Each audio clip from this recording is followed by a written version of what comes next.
Myself, Professor Pankaj Gajera. Welcome to all in Dr. Subhash Technical Campus and our YouTube video channel.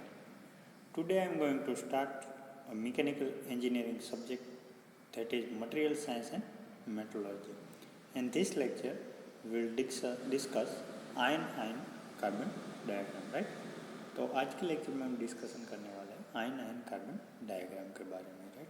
जो ion carbon diagram है material science के लिए बहुत important है। इसके पहले लेक्चर में हमने फेज डायग्राम के बारे में देखा था कि किसे फेज कहते हैं, किसे फेज डायग्राम कहते हैं। फेज डायग्राम है वो जो एलॉय है, वो एलॉय के मैन्युफैक्चरिंग में, एलॉय में चेंज करने के लिए और प्रॉपर मटेरियल गेन करने के लिए जो फेज डायग्राम है बहुत इंपॉर्टेंट है। जो टेम्परेचर प्रेशर के रिलेशन में जो हमें फेज डायग्राम मिलता है और केमिकल कंपोजिशन के आधार बहुत इम्पोर्टेंट है। अब जो हमारा आयन कार्बन डायग्राम है उसके बारे में हम डिस्कशन करेंगे। तो आयन कार्बन डायग्राम है वो डिस्कशन हम करेंगे। तो उसके पहले जो आयन है, प्योर आयन है जो सॉफ्ट होता है, राइट। जो प्योर आयन है वो क्या होता है, सॉफ्ट होता है। और आयन में से कार्बन परसेंटेज के आधार पर उसमें से स्टील बनता है और कास्ट आयन बनता है। तो हमारे लिए बहुत इम्पोर्टेंट है आयन कार्बन डायग्राम जानना, क्योंकि उसके आधार पर हम क्या करेंगे कि स्टील और कास्ट आयन है उसके अलग अलग जो स्ट्रक्चर है, जो डिफरेंट स्ट्रक्चर मिलते हैं, डिफरेंट मैकेनिकल प्रॉपर्टी हमें जैसे रिक्वायरमेंट होती है जो हमें प्रोसेस के थ्रू मिल सकती है, तो उसके लिए हमें आयन कार्बन डायग्राम का नॉलेज होना बहुत इम्पोर्टेंट है। तो आयन कार्बन डायग्राम समझने से पहले हम क्या करेंगे, जो प्योर आयन है, जो सॉफ्ट प्योर आयन है कि जिसमें से स्टील और कास्ट आयन बनता है, तो उसमें से पहले प्योर आयन है उसके बारे में हम देख लेते हैं, राइट। तो प्योर आयन है उसका कूलिंग कर्व है कि जैसे जैसे हम उसका क्यूरी पॉइंट है मेल्टिंग होने के बाद उसको जैसे जैसे हम कूल करते जाएंगे और सॉलिडिफिकेशन होता जाएगा, तो उसका जो कूलिंग कर्व है वो सबसे पहले देख लेते हैं, राइट। तो cooling curve for pure ion, right. तो जो उसका मेल्टिंग पॉइंट है वो मेल्टिंग पॉइंट क्या है, 1539 है, राइट। तो 1539 डिग्री सेल्सियस पर वो क्या होगा, मेल्ट हो जाएगा, राइट। तो यहाँ पर दिखाया गया कि इसके अब क्या होगा, वो लिक्विड फॉर्म में होगा। और जैसे जैसे वो कूलिंग होता जाएगा, जैसे जैसे टेम्परेचर डिक्रीज होगा और टाइम बढ़ेगा, तो उसमें अलग अलग स्ट्रक्चर, राइट, अलग अलग आयन का स्ट्रक्चर मिलेगा। डेल्टा आयन मिलेगा, उसके बाद गामा आयन मिलेगा, उसके बाद अल्फा आयन मिलेगा। और ये जो आइसोथर्मल लाइन है, राइट, तो आइसोथर्मल लाइन है वो वहाँ पर क्या होगा कि उसका जो स्ट्रक्चर है वो चेंज होगा, राइट। तो उसे क्या कहते हैं कि रिएक्शन पॉइंट कहते हैं, राइट। सपोज कि पहला है, यहाँ पर 3 आइसोथर्मल लाइन दिखेगी, राइट। तो तीनों के बाद क्या होगा, उसका स्ट्रक्चर है वो स्ट्रक्चर चेंज होगा। उसके पहले लिक्विड है, उसके बाद क्या होगा डेल्टा आयन और उसका स्ट्रक्चर रहेगा BCC, उसके बाद गामा आयन और उसका स्ट्रक्चर रहेगा FCC, अल्फा आयन और उसका स्ट्रक्चर रहेगा BCC, राइट। तो ये जनरली कूलिंग कर्व है। तो कूलिंग कर्व हम समझने के बाद आयन कार्बन डायग्राम को इजीली हम समझ सकते हैं, ओके। तो प्योर आयन का कूलिंग कर्व में ion is relatively soft and ductile. तो जो आयन है, सिर्फ आयन है, वो क्या होता है, रिलेटिवली बहुत सॉफ्ट होता है और डक्टाइल भी होता है, राइट। तो सॉफ्ट और डक्टाइल है तो उसका जब हम इंजीनियरिंग एप्लीकेशन में यूज़ करेंगे तो सिर्फ सॉफ्ट और डक्टाइल मटेरियल है वो उसका प्रॉपर हम यूज़ नहीं कर सकते, राइट। उसकी थोड़ी सी स्ट्रेंथ बढ़ानी पड़ेगी, कहाँ सब कुछ जगह पर कॉम्प्रेसिव स्ट्रेंथ बढ़ानी पड़ेगी डक्टाइल मटेरियल की जगह पर, राइट। कास्ट आयन है तो बेस्ट क्या है, कॉम्प्रेसिव स्ट्रेंथ उसकी ज़्यादा होती है, तो वो क्या करता है, शॉक एब्जॉर्ब कर सकता है, राइट। तो शॉक एब्जॉर्ब करता है तो हमें मालूम है कि जो भी मशीन है वो मशीन के बेड में हम क्या यूज़ करते हैं, कास्ट आयन करते हैं, क्योंकि मशीन के द्वारा जो वाइब्रेशन आता है, जो शॉक आता है वो एब्जॉर्ब कर सके, राइट। तो उसकी जो आयन है उसमें हम कार्बन परसेंटेज दूसरे परसेंटेज ऐड करते जाएंगे, तो उसके आधार पर क्या होगा, जो मटेरियल है वो स्टील और कास्ट आयन जो मैकेनिकल इंजीनियरिंग अथवा मैकेनिकल एप्लीकेशन में जो यूज़ होते हैं उसके लायक हम बना सकते हैं, राइट। उसके बाद देख लेते हैं, it is show the property of allotropy, right. तो उसकी प्रॉपर्टी ऑफ एलोट्रोपी क्या है, means exist in more than one crystal structure. तो उसका जो क्रिस्टल स्ट्रक्चर है एक ही नहीं है आयन का, उसका क्या है, एक से ज़्यादा है, राइट। जैसे हम बात की आयन का जो कूलिंग कर्व है उसमें उसका क्रिस्टल स्ट्रक्चर देखिए तो 1500 से 1539 से 1394 तक क्या रहेगा, उसका जो स्ट्रक्चर है वो डेल्टा एन रहेगा और बीसीसी स्ट्रक्चर रहेगा। उसके बाद 912 डिग्री सेल्सियस से 1394 डिग्री सेल्सियस तक उसका जो स्ट्रक्चर है क्रिस्टल स्ट्रक्चर वो क्या रहेगा, एफसीसी रहेगा, जिसे हम गामा आयन कहते हैं।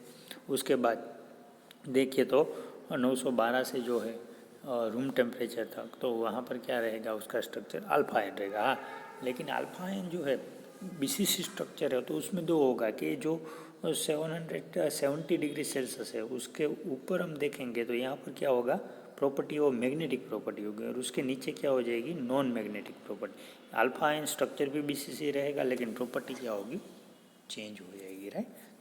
तो पहले से बात करते हैं कि आयन है जैसे जैसे कूल होगा तो पहले डेल्टा आयन में कन्वर्ट होगा जिसका बीसीसी स्ट्रक्चर रहेगा, बाद में गामा आयन में कन्वर्ट होगा जिसका एफसीसी स्ट्रक्चर होगा, मीन्स के क्रिस्टल स्ट्रक्चर है वो आयन का एक से ज़्यादा होगा। जैसे जैसे टेम्परेचर में कूलिंग आएगा और चेंज होगा, और लास्ट में रूम टेम्परेचर पे हम अल्फा आयन बीसीसी स्ट्रक्चर मिल जाएगा, राइट। तो आगे बात करते हैं। Eight normal room temperature ion has BCC structure and is called alpha ferrite, right. तो जो रूम टेम्परेचर पर है, अल्फा आयन जो है रूम टेम्परेचर पर जो मिलता है उसे क्या कहते हैं, अल्फा फेराइट कहते हैं। क्या कहते हैं, अल्फा फेराइट कहते हैं, राइट। उसके बाद तो अल्फा फेराइट वो हमें कहाँ तक मिलता है, तो रूम टेम्परेचर से लेके 912 डिग्री सेल्सियस तक हमें मिलेगा। उसके बाद 912 डिग्री सेल्सियस से 1340 डिग्री तक हमें क्या मिलेगा, तो हमें मिलेगा यहाँ था 912 डिग्री से लेकर 1400 डिग्री सेल्सियस तक हमें क्या मिलेगा, गामा आयन मिलेगा। यहाँ पर जो अल्फा आयन मिलता है उसे अल्फा फेराइट कहते हैं, यहाँ पर जो गामा आयन मिलेगा उसे ऑस्टेनाइट कहेंगे, राइट। और यहाँ पर डेल्टा फेराइट कहेंगे, राइट। अब आगे देखते हैं।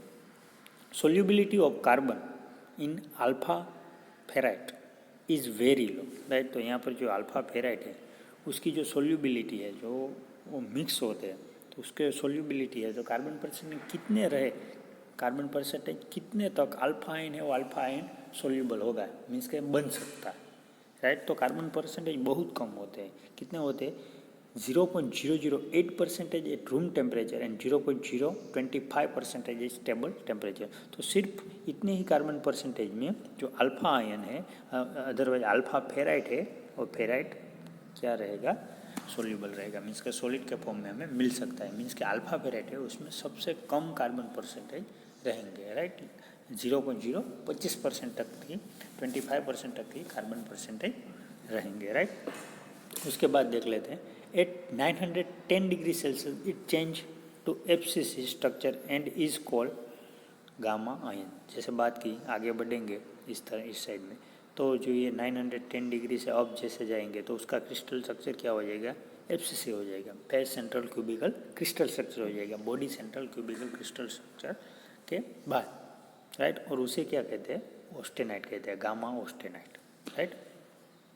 यहाँ से आगे बढ़ेंगे तो ये क्रिस्टल स्ट्रक्चर आएगा 910 डिग्री सेल्सियस के बाद, तो उसे क्या कहते हैं, गामा स्ट्रक्चर। तो गामा स्ट्रक्चर है जो उसकी जो सोल्यूबिलिटी है, maximum solubility of carbon in gamma iron और austenite is 2.04% at 1148 degree Celsius, right. तो उसकी है यहाँ मैक्सिमम सोल्यूबिलिटी गामा आयन की कहाँ तक रहेगी, 1148 डिग्री सेल्सियस तक ही रहेगी। और कार्बन परसेंटेज है इसमें 0.025% था, इसमें कार्बन का परसेंटेज, आयन का परसेंटेज क्या हो, कार्बन का परसेंटेज क्या हो जाएगा, 2.04%। तो हमें गामा आयन है वो जैसे टेम्परेचर बढ़ेगा तो अल्फा आयन के बाद गामा आयन मिलेगा जिसका एफसीसी स्ट्रक्चर रहेगा, और एफसीसी स्ट्रक्चर हमें मालूम है जनरली सॉफ्ट होता है, राइट।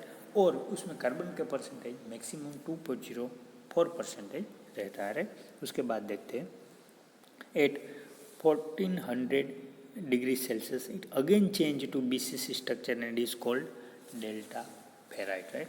तो उसके बाद 1400 डिग्री के बाद फिर से क्या होगा, उसका स्ट्रक्चर चेंज होगा, जैसे आप जाएंगे तो उसका स्ट्रक्चर को क्या कहेंगे, डेल्टा आयन और डेल्टा फेराइट कहेंगे, जैसे अल्फा फेराइट कहते हैं उसे डेल्टा फेराइट, और उसका फिर से स्ट्रक्चर क्या हो जाएगा, बीसीसी स्ट्रक्चर हो जाएगा, राइट।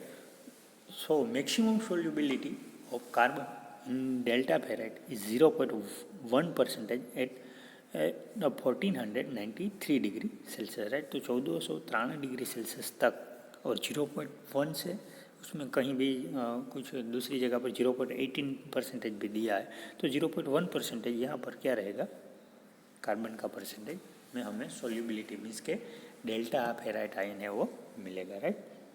उसके बाद बात कर लेते हैं 768 degree Celsius magnetic property of ferrite disappear and it's become non magnetic, right. तो जैसे यहाँ पर है, अगर रूम की साइड टेम्परेचर आ जाएगा तो 768 डिग्री 768 डिग्री सेल्सियस के बाद हम नीचे आएंगे तो यहाँ पर उसकी प्रॉपर्टी क्या हो जाएगी, नॉन मैग्नेटिक, जैसे हमने बात की। और यहाँ पर अब जगह पर क्या प्रॉपर्टी रहेगी, मैग्नेटिक प्रॉपर्टी रहेगी, राइट। और critical temperature of pure ion, right, जो क्रिटिकल रिएक्शन होगा आगे हम देखेंगे, तो critical temperature of pure ion वो क्या है, 1401 डिग्री सेल्सियस है, दूसरा है 910 डिग्री सेल्सियस और थर्ड है 768 डिग्री सेल्सियस, जिसे हम क्यूरी पॉइंट भी कहते हैं, ओके।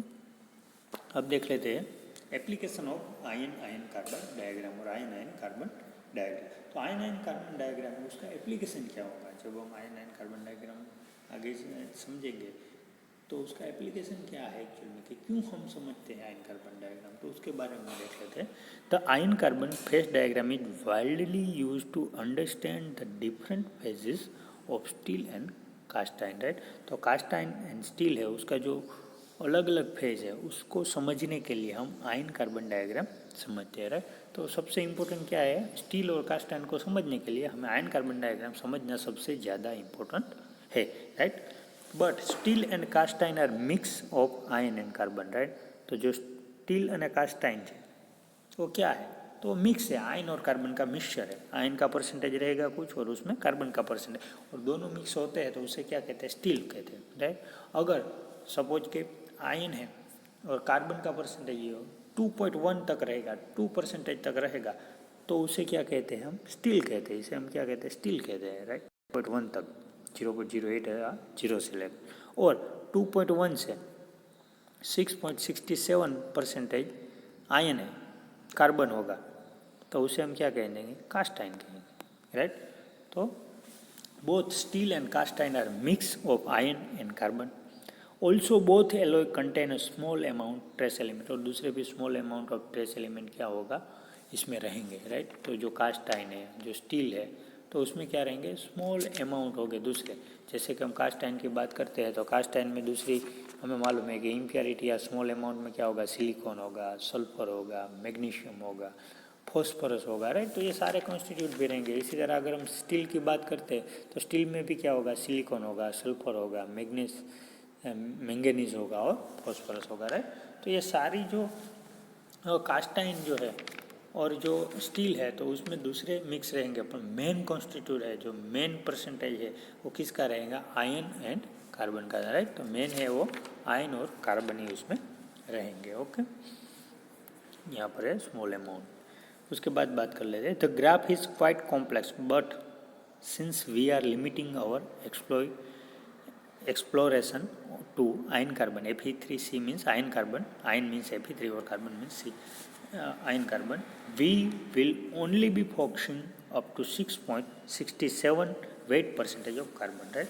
तो इसमें क्या ग्राफ है, थोड़ा सा कॉम्प्लेक्स है, लेकिन हम जो है आयन कार्बन में जो कार्बन का परसेंटेज है, राइट, आयन कार्बन में कार्बन का जो परसेंटेज है वो कार्बन का परसेंटेज 6.67% तक ही उसका बात करेंगे, राइट। उसके ज़्यादा अगर कार्बन का परसेंट बढ़ाएंगे तो क्या होगा कि जो कास्ट आयन जो है वो मैन्युफैक्चरिंग होगा तो कास्ट आयन इतना ब्रिटल हो जाएगा कि अगर हम उसका आगे कहीं मशीनिंग में और कोई लेथ में या कोई भी मशीनिंग में अगर हम आगे उसको प्रोसेस में ले जाएंगे तो क्या हो जाएगा, ब्रेक हो जाएगा, यूजेबल नहीं रहेगा। इसलिए जो कार्बन परसेंटेज है वो क्या रहेगा, 6.67% की ही लिमिट रहेगी आयन कार्बन डायग्राम में, right. This ion carbon phase diagram is plotted with the carbon concentration by weight on the x axis and temperature scale on the y axis, है। तो ion carbon diagram में क्या होगा, इस तरह से y axis और x एक्सिस। तो यहाँ पर x एक्सिस पर क्या किया गया है, कार्बन परसेंट कॉन्सेंट्रेशन का वेट, तो एक्स में कार्बन परसेंटेज का वेट कॉन्सेंट्रेशन का वेट रहेगा और वाई में क्या रहेगा, टेम्परेचर रहेगा, राइट। और यहाँ पर कार्बन परसेंटेज हम कितने लेंगे, तो यहाँ पर दिए गए 6.67 तक ही लेंगे हम। क्यों? क्योंकि उसके बाद तो जो कास्ट आयन है वो यूजेबल नहीं है, और इसके यहाँ पर हम जो टेम्परेचर डाउन होगा टेम्परेचर के आधार पर और कार्बन के परसेंटेज के आधार पर जो पूरा डायग्राम है वो डायग्राम हम यहाँ पर पढ़ेंगे, राइट। ख्याल में आया? तो वाई एक्सिस पर टेम्परेचर रहेगा, एक्स एक्सिस पर कार्बन का परसेंटेज रहेगा, और यहाँ पर मैक्सिमम लिमिट है वो क्या रहेगी, 6.67 तक, राइट। और कार्बन जैसे जैसे टेम्परेचर डिक्रीज होता है और अप होता है तो उसमें क्या चेंज आएगा स्टील और कास्ट आयन में, वो हम पूरा आयन कार्बन डायग्राम में समझेंगे। तो carbon in iron is an interstitial impurity. अब जो एलॉय मिलता है हमें स्टील और कास्ट आयन, तो उसमें जो कार्बन है आयन के साथ ही हो गया कार्बन, क्योंकि हमें मालूम है मिक्स होगा तभी क्या बनेगा, स्टील और कास्ट आयन बनेगा, राइट। अगर 2% तक है तो हमें उसे स्टील कहेंगे कार्बन, और 2% से 6.7% अगर कार्बन है आयन के साथ तो उसे हम क्या कहते हैं, कास्ट आयन कहते हैं, राइट। तो जो एलॉय है तो इसमें जो कार्बन है आयन है उसके साथ जो कार्बन सेट हो गया वो क्या हो गया, इंटरटिशियल, इस रीना ये जो आयन है तो उसके साथ कार्बन, आयन तो कार्बन, राइट, आयन तो कार्बन, कार्बन तो आयन, राइट। तो इस तरह इंटरटिशियल जो सॉलिड सॉल्यूशन है इस तरह से सेट हो जाएगी और हमें कास्ट आयन और स्टील मिलेगा, राइट। दूसरा सब्स्टिट्यूट में क्या होगा, जो ये है उसमें जो स्पेस है वहाँ रहता है, अपन इस टाइप का नहीं है। जो ये आयन कार्बन डायग्राम में उसका किस टाइप का इंटरटिशियल है, सॉरी किस टाइप का ये सेट है, तो कि इंटरटिशियल सॉलिड सॉल्यूशन हमें मिलता है, राइट। द एलॉय में फॉर्म, जो एलॉय बनते हैं, राइट, का आयन कार्बन डायग्राम में जो एलॉय बनते हैं, राइट, तो एलॉय कौन से फॉर्म होगा, कौन सा उसका क्रिस्टल स्ट्रक्चर होगा, तो एलॉय में form FCC face central cubic lattice और body central cubic lattice, right. तो इसमें जो दो मिलता है वो एफसीसी और बीसीसी मिलेगा। एफसीसी और बीसीसी का भी हमने स्टडी किया था पहले, कि जो बीसीसी है तो body central cubic space lattice और स्ट्रक्चर है, तो उसमें क्या रहता है जनरली कि जो इस तरह से जो उसका लेटिस स्ट्रक्चर है, तो ये जो सब कॉर्नर है उसमें क्या रहेगा, उसका यहाँ पर सब जगह पर एटम की अरेंजमेंट होगी, राइट। तो बीसीसी है तो बीसीसी में 8 कॉर्नर पर एटम की और एक सेंटर पर, टोटल एटम कितने रहते हैं, जनरली 9 एटम रहते हैं। तो इस तरह का क्रिस्टल स्ट्रक्चर हमें मिलता है। अगले लेक्चर में उसका डिस्कशन भी किया। और ये जो बीसीसी स्ट्रक्चर है, जनरली बीसीसी स्ट्रक्चर है, तो BCC structure generally hard material में होते हैं, राइट। और जो दूसरा है एफसीसी, तो एफसीसी स्ट्रक्चर है तो क्या होता है, सॉफ्ट मटेरियल में होते हैं, राइट। इसमें कितने एटम थे, 9 एटम थे। और इसमें क्या एफसीसी मीन्स के जो ये जो पूरा क्यूब है उसके कॉर्नर पे तो 8 एटम रहेंगे, लेकिन उसकी जो 6 फेस आती है, हमें मालूम है कि क्यूब है हम खेलते हैं तो उसमें 6 फेस होती है, तो उसकी जो 6 फेस जो 6 एटम मीन्स के इसमें कितने एटम रहेंगे, 14 एटम रहेंगे। और ये हार्ड मटेरियल में होता है, और बीसीसी कौन से में होता है, सॉफ्ट मटेरियल में। हार्ड मटेरियल मीन्स के बीसीसी है तो अल्फा आयन है, यहाँ पर ग्राफ में जब हमने बात की तो अल्फा आयन का क्रिस्टल स्ट्रक्चर क्या होगा, बीसीसी होगा, राइट।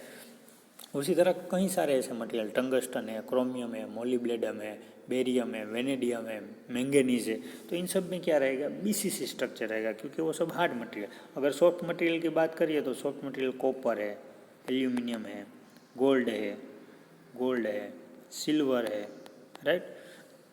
तो ये सारे जो सॉफ्ट मटेरियल है, निकल है, प्लेटिनियम है, कैल्शियम है, तो उसके में कौन सा स्ट्रक्चर रहेगा, एफसीसी। तो जब हम ये आयन कार्बन डायग्राम में जो एलॉय हमें मिलते हैं, आयन कार्बन डायग्राम स्टडी कर जो कास्ट आयन स्टील जो भी एलॉय मिलेंगे तो उसका स्ट्रक्चर दो में से एक होगा, या तो एफसीसी होगा या तो बीसीसी होगा। एफसीसी होगा तो उसका जो मटेरियल है क्रिस्टल स्ट्रक्चर पर आधार पर उसका मटेरियल है वो कैसा रहेगा, सॉफ्ट रहेगा।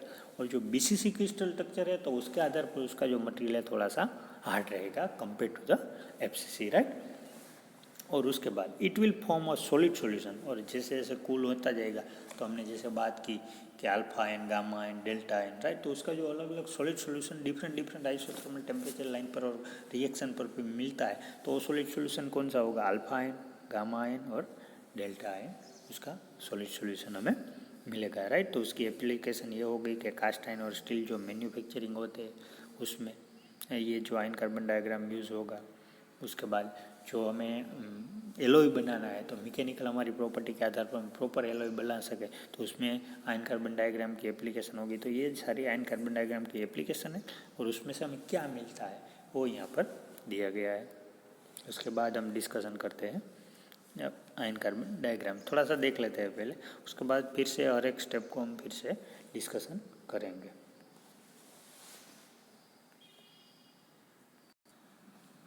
ओके, तो हम आयन कार्बन डायग्राम में पहला थोड़ा से देख लेते हैं कि जो हमने कूलिंग कर्व देखा आयन प्योर आयन का जो हमने कूलिंग कर्व देखा है कि उसमें क्या था, 3 आइसोथर्मल लाइन मीन्स के ओरिजेंटल लाइन थी, राइट। अगर ये जो टेम्परेचर है ये टेम्परेचर वर्सेस जो टाइम का कर्व हमने देखा कूलिंग कर्व, तो इसमें जो एक टेम्परेचर की जो ओरिजेंटल लाइन है उसमें क्या रहेगा, टेम्परेचर कांस्टेंट रहेगा, राइट। तो उसे हम क्या कहते हैं, आइसोथर्मल लाइन कहते हैं, राइट। तो ये जो तीनों आइसोथर्मल लाइन थी वो आइसोथर्मल लाइन हमने कूलिंग कर्व में देखा, तो उसमें भी ये देखा यहाँ पर लिक्विड था, उसके बाद क्या आया, डेल्टा फेराइट आया, उसके बाद गामा आयन आया, डेल्टा आयन आया, गामा आयन आया, उसके बाद अल्फा आयन आया, राइट। तो ये हमने कूलिंग कर्व में देख लिया इस तरह से, राइट। तो ये जो तीनों टेम्परेचर लाइन है उसके ही रेफरेंस, ये टेम्परेचर लाइन है उसके ही रेफरेंस से हमने पूरा आयन कार्बन डायग्राम में वो ड्रॉ किया है। लेकिन यहाँ के टाइम की जगह पर यहाँ पर एक्स एक्सिस जो है उसमें क्या है, कार्बन है, उसका कार्बन का वेटेज लिया है, राइट। तो वो हमें ख्याल रहना चाहिए। तो अब सिर्फ आयन कार्बन डायग्राम में जो कूलिंग कर्व है उसके बेस पर हम कैसे आयन कार्बन डायग्राम में ड्रॉ करते हो वो पहले समझते हैं, राइट। और उसके बाद जो ये जो उसके जो स्ट्रक्चर है उसमें कहाँ ऑस्टेनाइड मिलेगा, कहाँ ऑस्टेनाइड प्लस फेराइड मिलेगा, कहाँ सीमेंटाइड मिलेगा, उसके बारे में, और सीमेंटाइड क्या है, ऑस्टेनाइड क्या है, डेल्टा आयन क्या है, अल्फा आयन क्या है, उसके बाद हम पूरा डिस्कशन करते जाएंगे आगे 1 बाय 1 स्टेप। सिर्फ अभी कूलिंग कर्व है उसके बेस पर हमें कैसे डायग्राम है वो स्टार्ट से ड्रॉ करना है उसके बारे में हम समझते हैं, राइट। तो जैसे मैंने बात की कि जो आयन कार्बन डायग्राम है वेरी मोस्ट इम्पोर्टेंट डायग्राम है मटेरियल साइंस में, और स्टील और कास्ट आयन के लिए सबसे ज़्यादा इम्पोर्टेंट जो डायग्राम है वो क्या है, आयन कार्बन डायग्राम। अगर आप कोई भी एग्ज़ाम हो, कोई भी जीपीएससी की एग्ज़ाम हो या कोई भी कॉम्पिटिटिव एग्ज़ाम हो, उसमें मटेरियल साइंस सब्जेक्ट तो रहेगा ही, लेकिन मटेरियल साइंस में जो इम्पोर्टेंट सबसे ज़्यादा क्वेश्चन आएंगे वो सिर्फ और सिर्फ आयन कार्बन डायग्राम के आएंगे। क्योंकि आयन कार्बन डायग्राम सबसे ज़्यादा हमें मालूम है कि जो मैकेनिकल इंजीनियरिंग है और मैकेनिकल में जो सबसे ज़्यादा मटेरियल यूज़ होता है, राइट, वर्ल्ड वाइड, तो मटेरियल क्या है, स्टील है, राइट। और उसके लिए हमें स्टील है तो स्टील मटेरियल है तो स्टील मटेरियल का जो आयन कार्बन डायग्राम है तो आयन डायग्राम उसी लिए क्या है कि सबसे ज़्यादा इम्पोर्टेंट है, राइट। और हमें मालूम है कि स्टील है जनरली, तो स्टील हमें मिलता है, जो अलग अलग प्रोसेस से हमें स्टील मिलता है, तो स्टील में सबसे ज़्यादा जो इम्पोर्टेंट है तो वो क्या है, आयन कार्बन डायग्राम। और दूसरा कार्बन जो क्या है, कास्ट आयन है, तो कास्ट आयन के लिए भी हमें आयन कार्बन डायग्राम सबसे इम्पोर्टेंट। हमें मालूम है कि स्टील में भी उसमें टाइप आता है dead mild steel, low carbon mild steel, medium carbon steel, high carbon steel.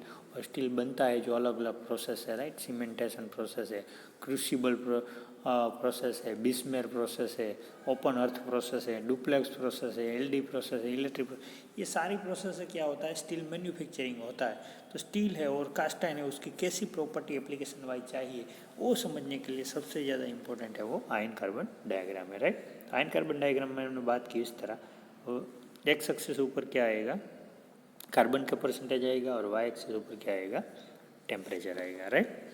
तो पहले हम क्या करेंगे कि जो ये एक्स और वाई एक्सिस को ड्रॉ कर लेते हैं, पहले एक्स एक्सिस को ड्रॉ कर ली, बाद में वाई एक्सिस को ड्रॉ कर लेते हैं। उसके बाद जो ये कूलिंग कर्व में तीनों आइसोथर्मल लाइन थी वो तीनों लाइन ड्रॉ कर लेते हैं। तो पहली यहाँ पर दी गई है ये वाली, राइट, जो 723 डिग्री सेल्सियस पर दी गई है। दूसरी है यहाँ पर वो 1147 डिग्री सेल्सियस पर दी गई है, राइट, 1100। उसमें जो इसमें क्या होगा, आयन कार्बन डायग्राम आप देखेंगे तो थोड़ा सा टेम्परेचर डिफरेंस रहेगा, इतना टेम्परेचर का इम्पोर्टेंट नहीं, थोड़ा सा ये टेम्परेचर डिफरेंस आप जो भी अलग अलग जो आयन कार्बन देखेंगे तो वो रहेगा, लेकिन आप फिक्स रखना है, राइट। उसके बाद हम देख लेते हैं यहाँ पर जो ये तीसरी है, राइट, यहाँ पर ये तीसरी थी, राइट। तो यहाँ पर क्या रहेगा, कूलिंग कर्व में ये 1493 डिग्री, राइट। तो ये जो तीनों हैं AN 2 एंड 3, राइट, तो ये 723 डिग्री है, उसके बाद 1147 डिग्री है, उसके बाद देखते हैं 1493 डिग्री सेल्सियस है, जैसे हमने कूलिंग कोर में देखा। तो हमें मालूम था कि यहाँ पर क्या रहता है, पहले लिक्विड रहता है, उसके बाद क्या होगा, डेल्टा आयन फॉर्म होगा, डेल्टा आयन फॉर्म होगा, उसके बाद गामा आयन फॉर्म होगा, उसके बाद क्या है, अल्फा आयन फॉर्म होगा। और अल्फा आयन में भी जो है यहाँ पर 768 डिग्री से नीचे है, तो यहाँ पर क्या प्रॉपर्टी रहेगी, magnetic alpha ion. Alpha ion तो रहेगा, लेकिन क्या होगा, उसकी प्रॉपर्टी मैग्नेटिक हो जाएगी, राइट। तो ये कूलिंग का, तो उसके आधार पर हमें ये पहले आइसोथर्मल जो चारों लाइन है वो इजीली ड्रॉ कर लेनी है। उसके बाद हम क्या करेंगे, तो उसके बाद हमें मालूम है कि जो फेराइट है, राइट, सबसे पहले ये जो फेराइट है, यहाँ पर अल्फा फेराइट दिया गया है, उसमें भी दिया गया था, राइट। ये जो हमने किया, तो यहाँ पर डेल्टा, उसके बाद गामा, उसके बाद अल्फा। तो अल्फा को क्या कहते हैं, अल्फा फेराइट कहते हैं, जिसकी सोल्यूबिलिटी 0.022% कार्बन तक ही थी। उसके बाद गामा आयन दिया गया था, जिसकी सोल्यूबिलिटी 2.1% तक ही थी। और डेल्टा आयन था, जिसकी सोल्यूबिलिटी 0.018% तक की और 1% तक की थी। तो पहले डेल्टा आयन जो है, तो डेल्टा आयन अथवा तो सॉरी पहले अल्फा आयन है और अल्फा फेराइट है, तो अल्फा फेराइट की सोल्यूबिलिटी यहाँ पर दी गई है 0.0, जो बात की थी। तो पहले हम क्या करेंगे कि यहाँ से जो ये शॉर्ट है वो लाइन ड्रॉ करेंगे, राइट। और उसको जो मैक्सिमम सोल्यूबिलिटी 910 डिग्री सेल्सियस तक थी, तो ये वाला इतना हम परसेंट ड्रॉ कर लेंगे। ये लाइन तो पहले ही ड्रॉ थी तीनों, राइट। उसके बाद क्या करेंगे, जो दूसरा है जो गामा आयन, तो गामा आयन के लिए ड्रॉ कर लेंगे। तो गामा आयन के लिए ड्रॉ करने, यहाँ पर जब ख़त्म होता था वहाँ से लेकर यहाँ पर 0.08% कार्बन तक, यहाँ पर क्या होगा, यूटेक्टोइड रिएक्शन होगा, यहाँ पर यूटेक्टिक रिएक्शन होगा, यहाँ पर यूटेक्टोइड रिएक्शन होगा। तो यहाँ से लेकर यहाँ तक ड्रॉ करते हैं। उसके बाद जो ये लाइन थी हमारी, वो लाइन में 2.1% तक, क्योंकि हमें मालूम है कि जो गामा आयन है ऑस्टेनाइट है 2.1% तक ही सोल्यूबल रहेगा, राइट। तो यहाँ से लेकर ये यहाँ तक ड्रॉ कर लेते हैं, राइट। तो इतना तो डायग्राम हमारा हो गया पहले, यहाँ से लेकर ये यहाँ तक, राइट। ये पहले ड्रॉ किया, ये तो था। उसके बाद यहाँ से यहाँ, बाद में यहाँ, तो इतना ड्रॉ हो गया हमारा, ओके। उसके बाद आगे बढ़ते हैं हम कि जो हमारा ये वाला था, राइट, तो वहाँ पर क्या है कि जो डेल्टा फेराइट है, जो डेल्टा फेराइट मिलता है, यहाँ पर सिर्फ डेल्टा फेराइट मिलेगा। जो ये पोर्शन है यहाँ पर क्या होगा, ये वाला छोटा सा है, उसमें डेल्टा फेराइट ही है, हाँ, यहाँ पर डेल्टा फेराइट मिलेगा, राइट। तो इसके लिए हम डेल्टा फेराइट ड्रॉ कर लेंगे। उसके बाद जो रिएक्शन है, रिएक्शन ये लाइन वाली, इसके बाद क्या होगा, जो ये रिएक्शन है यूटेक्टिक रिएक्शन के साथ जोड़ देते हैं। उसके बाद क्या करेंगे, जो ये लिक्विड है और ऐसे FeC सीमेंट है, उसको इस तरह से जाने देंगे, तो हमारा आयन कार्बन डायग्राम है ड्रॉ हो जाएगा, राइट। उसके बाद देख लेते हैं कि यहाँ पर जो है, तो यहाँ पर क्या होगा कि जो बाउंड्री है, सपोज कि यहाँ पर हमारा गुजरात खत्म होगा, यहाँ पर महाराष्ट्र स्टार्ट होगा, यहाँ पर मध्य प्रदेश स्टार्ट होगा, राइट। तो क्या होगा कि यहाँ जो बाउंड्री का पोर्शन है उसमें क्या होगा, थोड़े से मराठी भी रहने वाले होते हैं। सेम तरह महाराष्ट्र में क्या होता है, थोड़ा से गुजराती भी रहने होते हैं। अगर हम यहाँ पर राउंड करें तो हम क्या कहेंगे कि गुजराती भी है और महाराष्ट्र वाले भी है। यहाँ पर अगर हम मिक्स करते हैं गुजरात और मध्य प्रदेश को, तो हम क्या कहेंगे, गुजरात वाले भी और मध्य प्रदेश वाले दोनों उसमें रहते हैं, राइट। तो उसी हिसाब से यहाँ पर जो ऑस्टेनाइट था और यहाँ पर लिक्विड है, तो यहाँ पर क्या होगा, ऑस्टेनाइट प्लस लिक्विड होगा, सिंपल थिंग, राइट। यहाँ पर क्या है, डेल्टा फेराइट और यहाँ पर लिक्विड है, तो ये दोनों के बीच क्या होगा, डेल्टा प्लस लिक्विड होगा। सेम तरह यहाँ पर डेल्टा है, यहाँ पर गामा है, तो ये दोनों के बीच का जो पोर्शन है वहाँ क्या होगा, डेल्टा प्लस लिक्विड होगा। उसी तरह से जो डायग्राम के ब्लॉक है उसमें सब जो ये दिए गए है वो मेंशन करते जाएंगे। यहाँ पर लिक्विड है, यहाँ पर सीमेंटाइड है, राइट, Fe3C सीमेंटाइड है। तो क्या करेंगे, यहाँ पर दोनों हो गए, राइट। तो उसी तरह हमें क्या करना है, जो आयन कार्बन डायग्राम है पूरा ड्रॉ कर लेता है, राइट। उसके बाद जो 2.1% तक क्या होगा, स्टील होगा, और उसके बाद 2.1% या 6.67 तक क्या रहेगा, कास्ट आयन रहेगा। तो यहाँ पर स्टील दिया गया, यहाँ पर कास्ट आयन दे देंगे, ओके। तो आज के लेक्चर में हम यहाँ तक रखते हैं। उसके बाद आयन कार्बन डाइग्राम अभी समझने में 2-3 लेक्चर लगेंगे। तो प्रॉपर है जो हर एक पॉइंट है वो अच्छी तरह समझिए, क्योंकि आयन कार्बन डाइग्राम को समझ लेंगे तो एमएसएम का आपका जो आधा वर्क है वो आधा वर्क खत्म हो जाएगा, राइट। और मोस्ट इम्पोर्टेंट है, राइट। तो यहाँ तक आप समझिएगा। और सबसे ज़्यादा इम्पोर्टेंट है आप 2 बार आयन कार्बन डायग्राम को देख के ड्रॉ जरूर कर लेना, राइट। मैंने जैसे बताया वैसे देख कर आपको ड्रॉ कर लेना है। और क्या परलाइट है क्या फिर लेड बी राइट है वो मैं आगे के लेक्चर में समझाऊंगा। आप सिर्फ नाम है वो लिख लेना और ये ड्रॉ है वो ड्रॉ जरूर कर लेना। Okay, thank you for watching my video. Thank you to